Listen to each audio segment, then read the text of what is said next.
Hey guys, welcome to Ethan's Garage. Today you join me for another Junkyard tour here in Southern California. It is a very sunny, very toasty day here, and we're on blacktop, so I am definitely cooking a bit, plus I'm wearing black. So thankfully there's a bit of a breeze, but we are at a relatively small in acreage but very densely packed junkyard. I've only just briefly walked around before I turned the camera on, so I don't know too much of what's here, but of course it looks like there's some interesting stuff. But let's dive in and see what we can find here. This is my first time doing a junkyard in Orange County, so I'm excited by that, so let's dive in. So I always kind of struggle to pick where I'm going to start with these tours, but how about a BMW? This here is the sort of early mid-2000s BMW 7 Series. They're pretty, unfortunately, very common sight here at junkyards. I think these are known as one of the least reliable BMWs, which is, you know, kind of saying something. They were really trying to add tons of sensors and electronics. This is an incredibly complicated car. I think this is like the Gen 1 of the BMW iDrive. And just, yeah, they had some issues. And plus, just sort of general BMW issues. But these in particular had some issues even beyond that. And plus, they had kind of an odd look to them. I like go back and forth sometimes between kind of liking it and thinking it's honestly terrible looking. And of course, very German, we got the area for all the roadside assistance stuff, which I believe is a regulation to have in Germany. I will say though, the hinge for the trunk is quite nice. Look at how that just disappears. Not bad. Right here is the Scion TC, a car I've never quite been able to figure out like kind of what they're going for, because it's kind of sporty, but really not that sporty. Hatchback, it's fairly practical and reliable. It's not a bad car at all. Like, it's definitely a car I'd recommend to people on the basis that it's a Toyota at heart. But I don't know, I've never quite figured out what the vibe is with these things, but respectable car nonetheless. This here is a relatively rare and therefore increasingly rare car, the Suzuki Aereo. Right here is actually something kind of interesting. Of course, it's a 2011 Camaro. I'm trying to think if it's a V6 or V8. 1, 2, 3, I believe V6. Unless I'm missing one, but I think that's a V6. As you can see though, it is red, except it's gray. This is actually a kind of rare sighting, but this is actually a wrapped car. So you can see the vinyl right on it, which peel right off. Which is funny, I don't think I've ever actually seen a wrapped car. I mean, I think I've seen like wrapped commercial vans, but that's kind of a different thing entirely. But yeah, interesting to see a wrapped car at a junkyard. It looks like they did an okay job. Obviously it's not looking especially flattering now. Oh, the gray actually doesn't look too bad on it. And it's really coming off here. Maybe that's why they did it, actually fucked up paint. Yeah, probably had damage on this side and just decided to wrap the whole car anyways. This here is the Mercedes CLK. I want to say it's the W209 generation. And I'm only saying that because I was actually looking these up today. I went down a little rabbit hole of looking up the CLK 55 AMG, which are pretty tempting. This is not a CLK 55, but it's a CLK 430, which has sort of the same engine, you know, lineage-wise. This has the 4.3 liter V8, hence Mercedes-Benz V8, which is pretty cool they put that right there. Back when Benzes had V8. I know they still do, but a lot less than they used to, sadly. Actually, that's pretty interesting too. Look at that. I've never actually seen the heated seat elements, or either, I'm not sure if that's heated seats or if that's like a seat sensor to tell if you're sitting in it. Probably heated seats though. Surprised I've never seen that before. Wow, complicated. Look at the motors back there. I'm guessing that's for the headrest to go up and down. I can see why they cost so much to maintain. Sad to see it here. This is actually kind of reminiscent of that Camaro. Looks like they had damage and then just did kind of a big old paint job on everything. Not a wrap, but still similar vibe.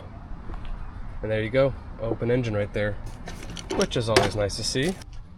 If you've watched some of my other videos, you've probably seen me note before on the shocking number of Nissan Leafs at these junkyards these days, which is kind of inevitable, but it's definitely a funny progression to see. This went from the most cutting edge tech to commonplace at junkyards. Though these things are absolutely worthless on the used market. They're like $2,000 all day with not even especially high mileage. We got the Volvo wagon. These are always a joy to see. I don't think I've actually seen one of these at Junkyard in a bit, or maybe I'm just forgetting. That's a pretty interesting feature. OBD there. I've never seen a car with OBD other than underneath, you know, the driver's area, like usual. Honestly, pretty nice interior. Not that I'm surprised, just nice to see it in person. And although I can't really tell it's a wagon with the headliner sagging so badly, gotta love wagons. And we have here, I think this is a C-Class? Let's see, no pun intended, C220, yep. This would be early 2000s. And this is actually a nice chance to get to see all the stuff that's hidden under the dashboard usually, which it sure does look a lot less pretty that way, and it's honestly kind of makes you anxious a little bit knowing how many of these things are hiding behind what seems like soft plastic. Because if you get in a crash, it looks like it's sort of safe, but then you think about like how close that is to your leg. And if you think about somebody hitting you in the corner, how easily you can get pretty seriously maimed in one of these. But enough negativity, on to the next car. And to continue the Mercedes-Benz trend, one I was not expecting to see, the Mercedes SLK. This would be the probably SLK, would it be 320 or 350? I think 350 for these. I think that's just after they switched from saying 320 on things. Let's see, am I correct? Does it say? Ah, 300. I was wrong entirely.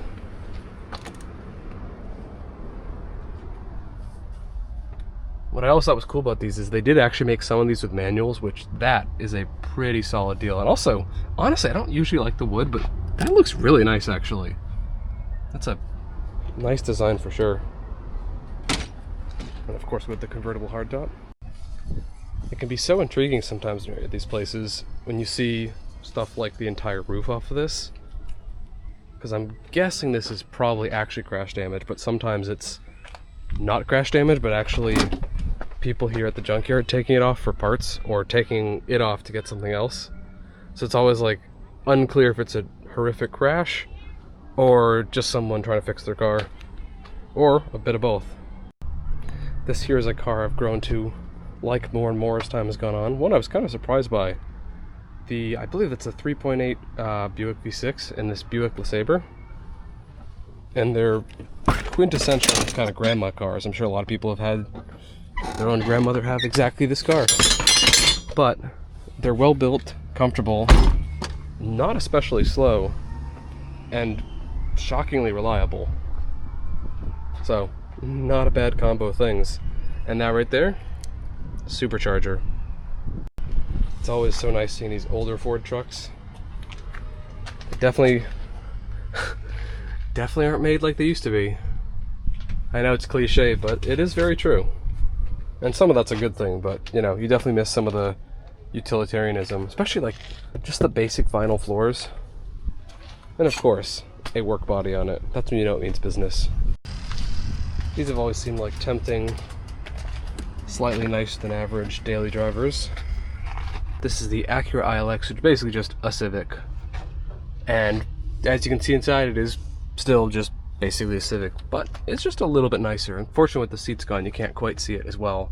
But they usually have, you know, nicer leather interiors, all that stuff. Only problem is that the gas mileage on these is just not quite as good as I feel like it should be for this class of vehicle. Plus, it takes premium for like no reason. I've always thought these were kind of funny cars. I thought it was a Chevy Lumina at first, which basically it is.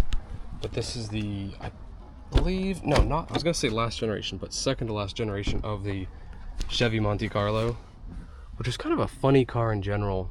Definitely have a bit of a cult following through all of them, but they're kind of, I don't know, weird spot in the market. Back when kind of cool coupes that were sort of performance-y, or at least talked about it, were kind of the thing, which have now kind of fallen by the wayside. But this was funny because this was basically just a Chevy Lumina, which would be kind of like an Impala or Malibu-ish for today, although kind of stood on its own as its own unique thing, but it's just the coupe version. Remember one of my buddies actually had a old Lumina until it got completely totaled by some like drunk driver. feel like these old Altimas were actually decently well built. They also had kind of a unique, I don't know if I actually really liked it, look to the back of it. Yeah, I don't know if I like that. This right here is actually a bit of a gem. I usually see the older ones if I see these at all, but this is the gorgeous Lincoln Town Car with the 4.6 liter V8. That wheel is not really attached. But look at this beauty. I've only ever been in these a couple of times, but really nice cars, honestly. I feel like every maybe 3 months I remember these are out there and that they're cheap and reliable and nice and luxurious. And I go on Craigslist and I inevitably look at these and think so much about buying one, especially the long wheelbase. So I'm sure it'll happen someday, because I do love the Panther body. Having one of these and a police interceptor would be amazing. Look how big the trunk is. I'm guessing the gas tank's probably right under there. Got some interesting Jags here. We got the Jaguar S-Type, which is kind of a mixed bag on what people think of it. It was sort of a hit when it came out, but then also has had kind of a bad reputation since then. It's been called ugly. Some people love it. I'm always mixed. I go back and forth a lot on it. Has some nice angles to it for sure. But if you don't like that, got here the 80s Vanden Plas XJ, which, although locked and very unreliable, are just gorgeous. It's such a bummer. It's like, why does Jaguar have to make cars so poorly? And then more recently, rebrand in the worst way we've ever seen with almost any car company. Just a wasted opportunity with a great brand. This is pretty interesting. We have another Panther body. This here being a very tagged and highly abused, definite cop car of the Crown Vic with the old cop back seat and the floodlights. And right here we have this beautiful green, I guess British racing green, on this other Jaguar S-Type. This one's maybe a little bit nicer than the other one. I will say the wood in it is quite nice. And then something very different. Smart car. And here we are in the smart car. I always find these so interesting to see here. And there's actually another one which I'll show you in more depth in a second. But this is actually in pretty good shape. The main issue with these was the single clutch automatic, aka basically auto manual, which was not very reliable and drove poorly. We got here a new Nissan Leaf. This is probably like a 2018 or newer. I have to say, it's kind of especially weird seeing these here. Got here an old Chrysler Concorde. I think this is the first generation of it. Another car that's kind of fun, also not the most reliable. And I remember this general wheel design being super popular back in the day, like 25 years ago. And this is probably the first time I've ever seen the pretty much latest generation C-Class at a junkyard. Well, you can see it's definitely for a good reason.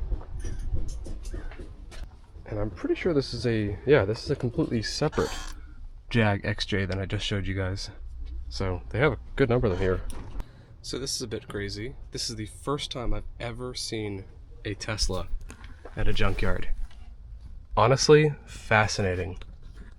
I've driven, when I used to be a valet, literally thousands of Teslas, so I have some strong opinions and a pretty good amount of experience with these things. I am not especially positive on my viewpoints on Tesla. It really does feel so weird seeing one of these here.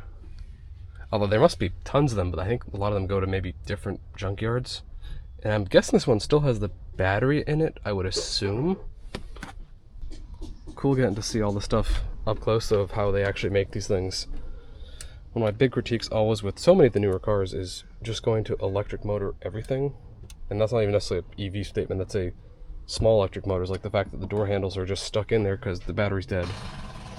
And obviously, like, windows are one thing, but everything is an electric motor with these things. which is a bit dangerous. Definitely an interesting thing to see at a junkyard. This one claims to be a 2012 as well, which makes it one of the very early Teslas.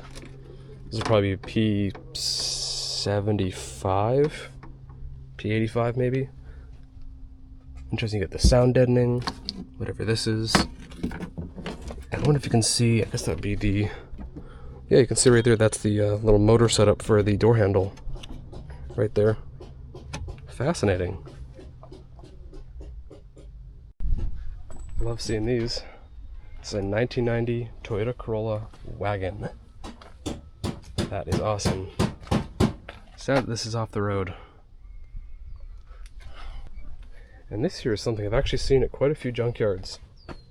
Ex-public safety or like private security Crown Vic police interceptors. They must just send them straight here. After also repainting them with their own special color. So it was white, now it's this kind of cool green. You can see safety agency on the back, which would be, looks like maybe it says California Safety Agency, probably some private company. And sort of speaking of cop cars, we have the Dodge Magnum, a car I've always liked. I mean, a Charger wagon is a pretty good recipe. The funny thing is this actually did come out before the Charger, which is kind of weird. This is closely related as all the Chargers and Challengers up until 2023 were, with the Daimler connection at the time. So this is closely related, and all the other ones are closely related to the, I think, 04-ish Mercedes E-Class. Which means even the Dodge Demon and stuff like that is basically a Mercedes E-Class at heart. And, cool thing, a few police agencies actually still do use these for patrols. In fact, actually there's an agency a couple cities over in Orange County that I've actually seen a year or two ago genuinely patrolling in Dodge Magnums, which was a fun sight to see. Well, I almost walked by it, but this is the other smart car over here that I mentioned earlier. Probably pretty similar year and everything, but another Smart 42. I've always been just fascinated by these cars. They did a really good job with the whole design of this car. I know people kind of trash it, but it does actually have a lot of pretty redeeming qualities and impressive engineering. But this is, of course, the Smart 42, made by Mercedes. It's kind of funny because at the time they had, you know, Mercedes commercial vehicles, normal Mercedes, Maybach, and Smart. Pretty different lineup. Interesting feature here is 3-lug wheels. And generally, as you should not be surprised at all, everything is pretty teeny on this car. I think the car weighs like 1900 pounds roughly. I think the European version might be a little bit lighter than that. Most of that's actually, in some ways, heavier than it could or should be because of how strong this outer structure is. To basically make it safe enough, they beefed up that structure a ton. And it also has like way more airbags than a car would usually have. I think it has like 13 or something. And as you might already know, it is like a 911, rear-engined. That is the engine down there. I think it's like a 1-liter engine. Probably looks like a little bit of a pain to work on it for sure. Not sure what's on that little pocket. But another cool feature is this opens up to store more stuff, which is a nice feature. And then this is rated 220 pounds. You can do a little tailgating or whatever. Got the little air intake. And I've never actually seen one of these with the door skin off, but it's interesting seeing the door itself and the inner frame, which is sort of thinner than I was expecting, although still pretty beefy. That this probably doesn't need to be that strong given how strong the entire door frame is. So fascinating. And of course this right here is the total other end of the Mercedes spectrum, the S-Class. They do have a pretty substantial lineup of Mercedes vehicles here. And on the topic of small cars, we have the competitor small car, the Fiat 500. I have driven one of these actually fairly extensively. I rented one over in Poland. Different powertrain though than the US model, and also that one was built in Poland, this is built in Mexico.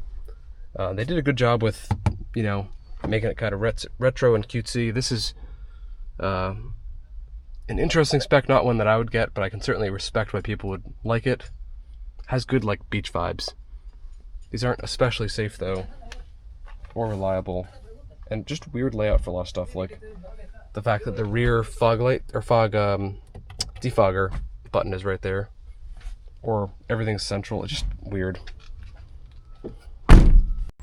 This here is the Infiniti M35, which I never quite understood the M name. Didn't really fit the naming structure. And they're also kind of funny looking because they had this very, very short deck lid in the back, which doesn't really match a actually decently sized, honestly smaller than it should be, trunk for a car this big. Maybe you can just blame it on my generation being out of the loop or something, but I never really understood the appeal, or really the logic behind the vinyl roof trend. It always seemed very dumb to me. But, you know, I'm sure some people loved it. Nice old 1989 E-Class. Actually, holding up all right.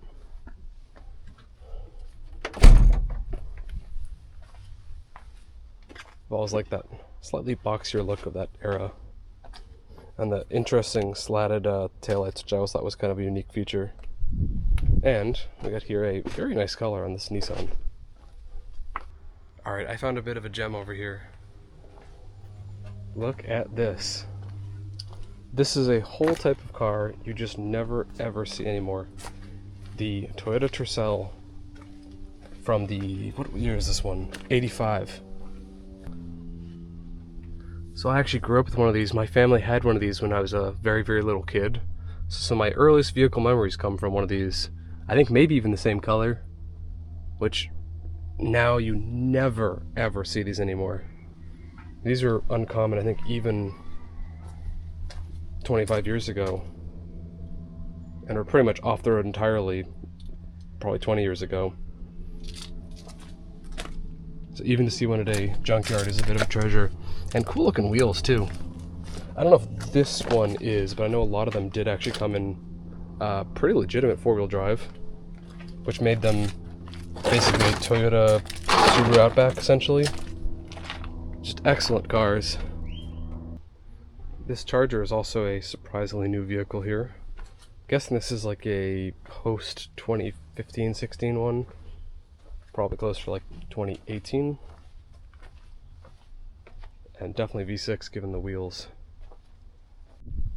Right here is the Kia Amante, one of the first attempts at the Koreans importing a sort of luxury segment car into the US. This one's, I think, better than the last one I saw at a junkyard. The last one I think I saw was horrendous condition. But this one actually shows that it's, you know, a decent enough car. Honestly, if you cross shop this with like the Jaguar S-Type I was looking at earlier, you know, this actually comes out pretty well. I'm sure it was cheaper purchase price, cheaper to maintain. I'm sure it wasn't a perfect car, but not a bad way to get some sort of basic luxury in your life. And continuing the Dodge theme, we've got a Dodge Challenger. This one, I'm guessing by the headlights, is one of the earlier ones. So closer to 2010, 2012. Yep, 2012, look at that. And I can't really tell yet from the context because there's not much kind of left of the car, if this is a V6 or V8. I wonder if I can tell from the front at all with the hood down. Ah, it's a no cylinder. Should have known. Although this one sadly has it removed. I always liked the integrated rear light where the Dodge emblem was the reverse light. Dodge has always done a good job with that kind of design, just like the Viper, where the Viper logo was the brake light. They're definitely good at making cool cars. I just wish they were better at making reliable cars. And this is a car you don't see too often either. I don't think this is a huge seller, but this was essentially, I think the, if I remember correctly, this was the successor to the LeSabre. This one's actually has a surprisingly clean interior, although just so GM. Looks like it's straight out of like a Silverado or something. I I will say, out of all the junkyards I've been to, this one probably has the most oil on the ground I've ever seen. Maybe that's also since the pavement doesn't really absorb any of it, unlike sand and dirt. And once again, we have another Jaguar S-Type. It's so weird how some of these junkyards just end up with an excess of one kind of random, obscure vehicle. I think every single one of these places I've been to, especially the bigger ones at least, have had one or two cars that just have way more of than you'd think would be at all reasonable or likely. And over here we have another Mercedes CLK. And this one is in this very nice blue color. I can't really see it too well from this side. Maybe this side will catch the sun better. Yeah, I can sort of see it there. Nice blue color. Wonder if this is a sign for me to get one. I don't think I'm in a huge rush to get one, but a CLK 55 at some point would be kind of fun. If I want an ML 55 first. This is an old Mercedes SL.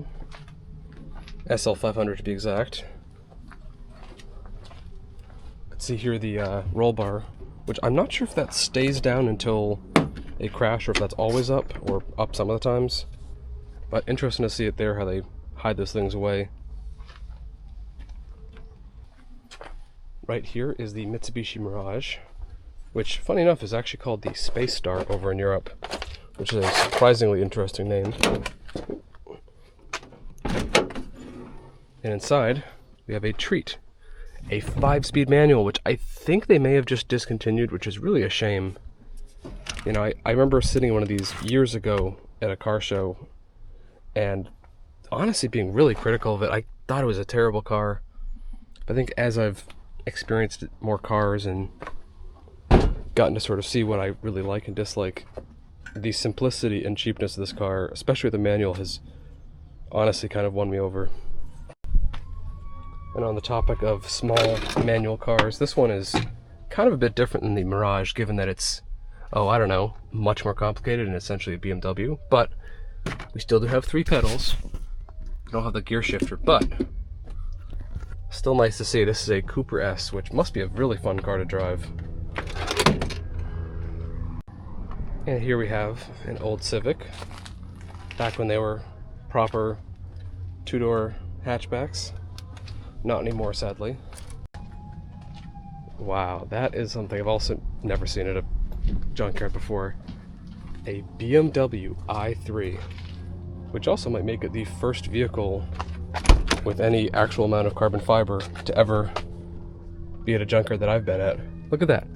All legitimately carbon fiber frame. You know, they definitely deserve the toaster reputation, and their gear shifter is kind of ridiculous. But carbon fiber is pretty awesome. That is so cool, honestly. I wonder if this one had the range extender. Alright, and with this BMW i3 as my last car for the day, you may be able to hear them in the background yelling to get everyone out of here because the place is about to close. So I think it's time for me to leave because I kind of have to. But I hope you guys have enjoyed the video, and make sure to follow for more videos like this, and check out my playlist of junkyard tours below. I've done junkyard tours in weird places in Europe and even in Asia and all over America, so check that stuff out, and I will see you guys in the next video.